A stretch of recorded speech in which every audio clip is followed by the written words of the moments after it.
Olá, sou Flávia Lanossi. Como toda sexta-feira, tá aí a dica do livro de hoje, Os 4 Temperamentos na Educação dos Filhos. Um livro bem falado, várias amigas estão comentando que são desejosas de lê-lo.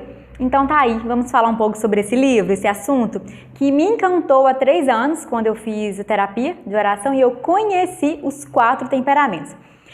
São eles: sanguíneo, colérico, melancólico e fleumático. Basicamente, a mim chamaram algumas atenções sobre esses temperamentos. O sanguíneo, ele é aquele mais comunicativo, porém tem como ponto negativo a falta de constância. O melancólico, ele tem uma tendência mais à tristeza, ao passo que, como qualidade, ele é mais detalhista, dá bem com trabalhos manuais. Por outro lado, o fleumático é aquele mais não deixa a vida me levar. Por outro lado, ele é uma pessoa fácil de conviver. E o colérico é uma pessoa mais agitada, mais organizada, contudo mais motivadora. E, por outro lado, é um pouco mais seco nas relações. Então, quem aqui nunca ouviu falar, nunca se fez pensar quando vê aquela pessoa assim: nossa, mas como que consegue? Vai viajar daqui 6 meses, tá com tudo pronto. Vai viajar daqui um mês, já tá com a mala pronta. Ou então, quem nunca se fez aquela pergunta: gente, como é que essa pessoa consegue ser tão lesma assim, tão devagar? Ou então, não, esse aí tá fingindo. Ele é muito otimista pro meu gosto, não tem como ser assim, ele tá sendo falso. Ou então, nossa, não aguento essa pessoa. Sempre que eu converso com ela, tá triste. Sempre baixo astral. O que é isso? Pois é, conhecer os temperamentos, eu fiz um breve resumo do que pra mim são as características principais de cada temperamento. Se você conhece o seu, vamos continuar conversando. Se você não conhece, continuamos conversando também. E no final eu te desafio, vou te falar onde você encontra um teste para você identificar o seu temperamento. Mas qual a importância de conhecer esses temperamentos? Primeiro, com o autoconhecimento. A palavra da vez. Todo mundo deseja se conhecer melhor.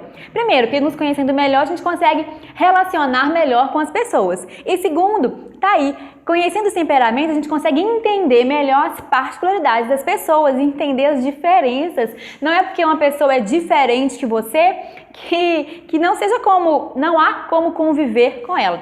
Então vamos lá. Outro ponto importante é em relação ao seu cônjuge. Quando a gente ama muito alguém, a gente quer saber conviver melhor com essa pessoa. A gente quer que o nosso relacionamento seja o mais harmonioso possível.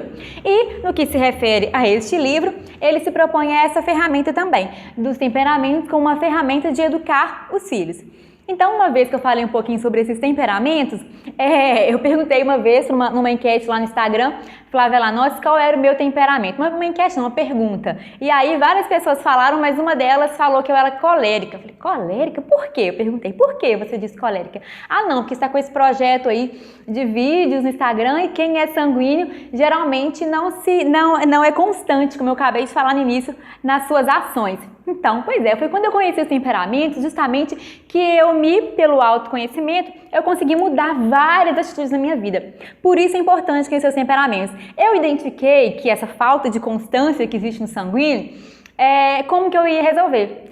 Por exemplo, eu já me matriculei em várias academias, mas eu ia, hora parava, hora desmotivava. Então eu conheci esse meu defeito, por que não? Aí o sanguíneo tem até dificuldade, ele é tão otimista que até o defeito tem dificuldade de falar que é um defeito. Outra característica nossa, nós somos otimistas. Então, tá lá. E eu tinha dificuldade de me adaptar em academias. Aí eu percebi esse comportamento meu, que era em virtude do meu temperamento, já sei. Eu identifiquei uma academia que eu ia ir sempre no mesmo horário. Então eu passei aí de segunda a sexta, um mês eu fechei o pacote 3 vezes, depois eu querendo engravidar aí, turbinar o forninho, eu coloquei lá todos os dias na semana, sempre às 8 horas ou às 9 horas da manhã. Fechei no contrato que era assim, a academia tinha esse perfil, em estúdio. E aí foi quando eu tive a melhor forma física, até eu engravidar da Amanda. Voltei agora também nessa finalidade, mas com o filho tem vezes que eu tenho que ir lá mandar uma mensagem, trocar, porque a Amanda é a minha prioridade, né? Então preciso fazer alguns ajustes. Mas eu tenho um amigo que tem um perfil sanguíneo também, que ele já fez natação, já fez artes marciais, já fez academia, já fez estúdio e ele já pedalou e ele não se encontra em nenhuma atividade. Então é importante a gente conhecer isso, essa ferramenta, para a gente poder orar em torno desses temperamentos nossos e também buscar melhorar as nossas qualidades, aprimorá-las e também, por que não, mudar os nossos defeitos. Sabe aquela frase? Eu nasci assim, eu cresci assim, eu vou ser sempre assim? Não existe aqui. É possível sim, nós nascemos com temperamento, falei que eles são 4, mas basicamente eles podem combinar-se entre si e ter até um total de 16 temperamentos. O meu predominantemente é sanguíneo, quase que quase que puro, mas é difícil acontecer isso. Tem algumas qualidades, características de outros temperamentos.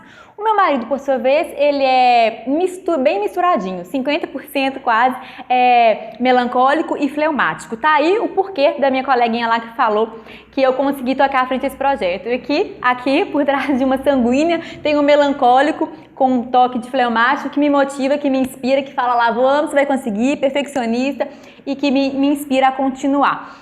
Mas, justamente, meu marido, as circunstâncias da vida podem nos mudar. Então, meu marido é fleumático, mas meu sogro, ele era muito colérico, motivador, inspirador, e provavelmente foi ele o grande responsável por moldar a personalidade do meu marido. Aquele quê de tristeza melancólico ele não tem. Então, não tem na maioria das vezes. Então, tá aí as características dos temperamentos.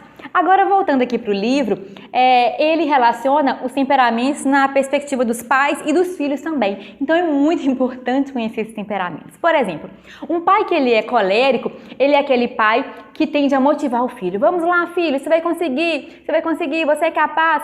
Por outro lado, quando o filho tira nota muito ruim, ele tende a apertar o filho. Vamos, você vai conseguir, você vai superar. Que pode ser ruim, mas também é motivador, é inspirador. Mas também esse pai colérico, ele tem como ponto negativo. Por vezes ele é muito seco com o filho. Ele não se coloca no lugar do filho, não vê as demandas e as necessidades íntimas desse filho. Então, é aquele pai que quando o filho diz que brigou na escola, que um colega brigou com ele vai lá na quadra, ele briga com os alunos, o que vocês fizeram com meu filho? Então, esse pai aí, dessa característica colérica, ele pode desagradar o filho em algumas vezes. Sobretudo se for um filho mais tímido, mais melancólico, mais discreto, esse filho pode causar até mesmo um distanciamento com esse pai. Vamos para o próximo tipo de pai. O pai fleumático é aquele pai mais fácil de conviver. É aquele pai que todos os filhos gostariam de tê-lo como pai, ao passo que o filho fleumático também é o filho que todos os pais gostariam de tê-lo. Certa vez, uma colega minha me disse, mês passado, que a filha dela é muito fácil de lidar, que ela está grávida, mas que a filha dela hoje, de 3 anos, é muito fácil de conviver, porque ela obedece todos os comandos. Pensei, provavelmente é uma fleumática. Não, a menina deve estar com uns 4 anos aproximadamente. Provavelmente ela é uma fleumática. Quando as crianças são muito novas, é difícil de identificar quais são seus temperamentos. Sobretudo porque a criança tende a ser mais comunicativa, então muitos pais erram imaginando que o filho é sanguíneo. Mas depois, com mais observação e com a lupa, vai ficando cada vez mais claro o temperamento das crianças. Então tá aí, às vezes o pai tende a rotular, esse filho é mais fácil de conviver, ou aquele é mais fácil. Talvez não é isso, talvez é por causa do seu temperamento e o temperamento do seu filho. Então tá ela lá dizendo que a filha obedece bem comandos, talvez ele é uma fleumática. O pai fleumático, ele tem esse ponto positivo, que é fácil de conviver com o filho, mas por vezes ele pode ser muito permissivo. Então também esse pai fleumático é aquele pai que dificilmente vai marcar uma reunião na escola para poder conversar sobre alguma questão do filho, porque ele vai mais, deixa a vida me levar, Voltando aqui, o pai sanguíneo é aquele que é uma eterna criança. Geralmente ele está cercado de criança, nas festas de criança ele brinca muito com as crianças, a casa dele está sempre com crianças. Eu lembro que antes de ter a Amanda lá em casa, sempre chamava os filhadinhos, vamos brincar, fazer coluna de férias, pipoca e brigadeiro, isso, aquilo, outro. Pai sanguíneo, positivo. Mas como negativo nós temos essa questão. Nós nos colocamos demais no lugar dos nossos filhos. Uma amiga minha me disse uma vez que estava passando com a filha dela e eu falei assim, não deixa ela ir nesse lugar, não deixa ir nesse lugar que faz mal para ela. A gente tem essa mania de se colocar demais no lugar dos nossos filhos. Ela partilhando comigo, claro, estava em dúvida se a filha dela ia lá ou não. Aí depois deu problema e eu falei, cara, tá vendo? Porque eu me coloquei no lugar dela, não enquanto pai ou enquanto mãe. Já essa amiga minha tem perfil colérico, não, tem que ir, ela tem que ser caçadora, ela tem que aprender com dificuldade. Então, talvez não é nem tão certo ser igual a mim, colocar numa redoma, e nem tão igual ela, jogar a filha, para ser torturada. Então tá o desafio aí, a gente entender essas diferenças e a gente buscar ser melhor. Um pai sanguíneo tem essa dificuldade aí que por vezes a gente coloca tanto no lugar dos nossos filhos que a gente pode prejudicá-los. É aquele pai que talvez vai causar mais mico no seu filho, passar vergonha porque quer ser um amigão da turma e às vezes o filho já não está mais nessa onda. Também o pai sanguíneo é aquele pai que se coloca demais no lugar dos filhos e talvez isso pode prejudicar até mesmo o desenvolvimento dele. A Amanda, a gente mora no bairro, minha mãe, minha sogra, todas próximas, às vezes ela vai indo no carro sem estar na cadeirinha. Confesso minha culpa, a minha tão grande culpa. Dificilmente um pai melancólico vai fazer isso. Porque os pais melancólicos, eles são mais presos às regras, mais metódicos, têm a tendência mais à tristeza, mas como qualidade são mais perfeccionistas com os detalhes, com as regras, eles gostam de regras. Eu tenho uma amiga que ela é melancólica e que ela diz que a filha dela vai na cadeirinha de qualquer jeito. Mesmo se estiver chorando, não tem desculpa, vai na cadeirinha e pronto, final. Eu me coloco no lugar da Amanda. Ai, tão pertinho, tadinha, corpinho dela, vai incomodar, tal. Então, nós temos, quanto sanguíneos, esse ponto negativo aí, e conhecer isso é muito bom. Por exemplo, na viagem que nós fizemos recentemente no carro, eu falei, Amanda, você tem que ficar na cadeirinha. É o certo, é o certo, é o certo. Vai doer o coração da mamãe? Mas aí eu penso, não, é necessário. Viagem tem que ficar na cadeirinha. Mas por outro lado, eu já viajei aí com mães melancólicas e o carro delas não tinha nada. Tudo organizado, no devido lugar. E a criança sentada. E eu puxava assunto com a criança. Não, mãe, não conversa com ela não. Deixa ela lá, porque senão vai desviar a atenção, ela tem que ficar quieta, vai distrair, ela vai ficar agitada. Então tinha que ser aquela viagem quartel-general.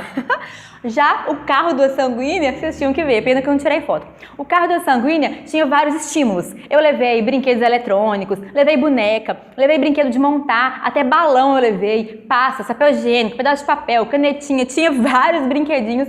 Quando ela cansasse de algum, eu ia dar outros estímulos diferentes para ela. Carro de uma sanguínea.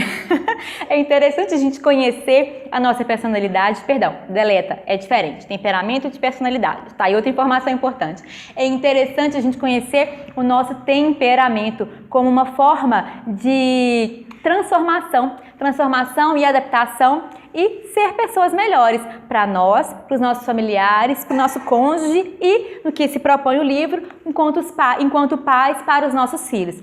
E ainda ele traduz aqui mais um capítulo que fala sobre a espiritualidade dos temperamentos. Então, por exemplo, o sanguíneo é uma pessoa que tem facilidade de fazer oração, facilidade de conectar-se com Deus, de conversar, porque ele gosta de conversar. Será que já deu para perceber que eu gosto? Que ele gosta de conversar. Então, é uma facilidade para o sanguíneo conversar. Por outro lado, o melancólico e o fleumático, eles têm mais facilidade com orações prontas. Para mim, nunca fez muito sentido aqueles livros de orações. Eu tenho uma amiga melancólica que ela onde vai, leva o livrinho dela de oração. Que bom, quando você se conhece, você não vai deixar de orar por causa disso. Cria a forma que te é mais conveniente, que vai te aproximar mais de Deus. Então tá aí, conhecer os temperamentos é uma forma eficaz de autoconhecimento. Ser melhor para si, ser melhor para o próximo, ser melhor para Deus.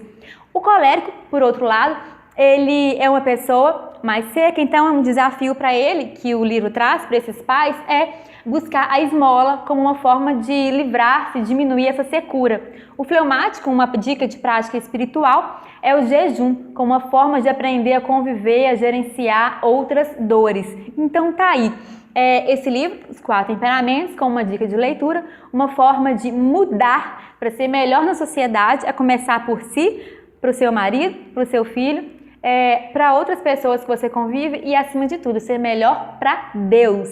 É esse o meu recado de hoje. Fez sentido para você? O que você achou? Vou colocar aqui abaixo o link para você fazer o teste e conhecer o seu temperamento. Mas espera aí! Antes disso, curta aqui o vídeo, encaminhe para o seu amigo, compartilhe, porque provavelmente isso vai sim fazer diferença na educação dos filhos, na perspectiva dele quanto indivíduo na sociedade, quanto cônjuge, enfim. Sigamos juntas, com carinho, amor e gratidão. Um beijo no coração.